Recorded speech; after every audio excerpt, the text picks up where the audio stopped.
I'm Brad Harrington. I'm the Executive Director of the Center for Work and Family and a research professor in the Carroll School of Management at Boston College.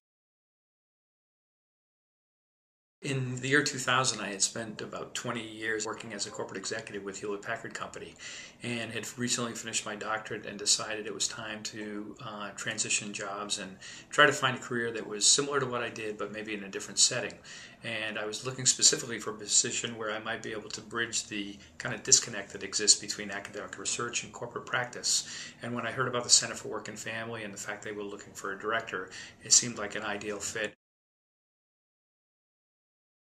Like many of the other staff members, it would be easy to say there is no typical day at the center. Because we're a small staff and we work with a lot of diverse constituents, my job is pretty varied. One of the things I enjoy doing is I teach on the undergraduate level here and also teach courses in our MBA program.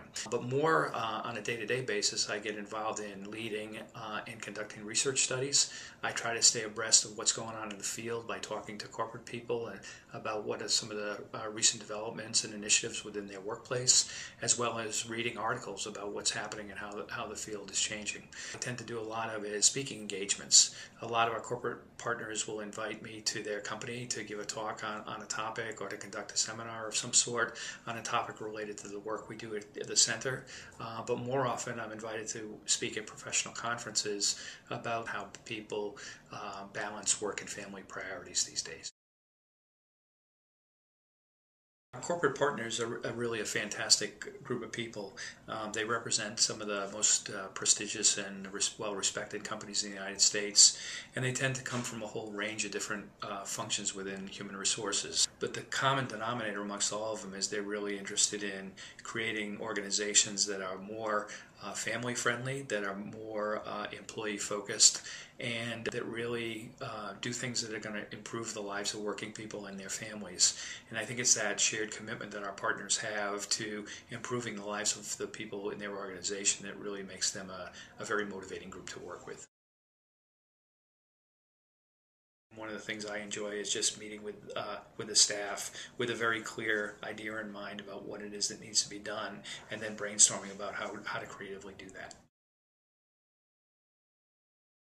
I guess as the director of the Center for Work and Family, people would expect me to be the great role model for how to balance work and family, but I'm not always sure how effectively I do it. My wife Annie has a very responsible full-time job at another university in Boston, and we have three very engaging, wonderful children. And we have a niece living with us, and we have a dog, and life is full.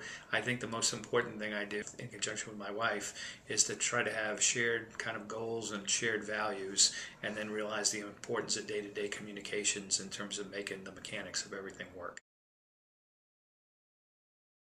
There's a quote I've often used that Erik Erikson put in one of his books where he said that Freud was once asked, what's the definition of a healthy, normal person? And Freud's answer was a person who has the ability to love and the ability to work.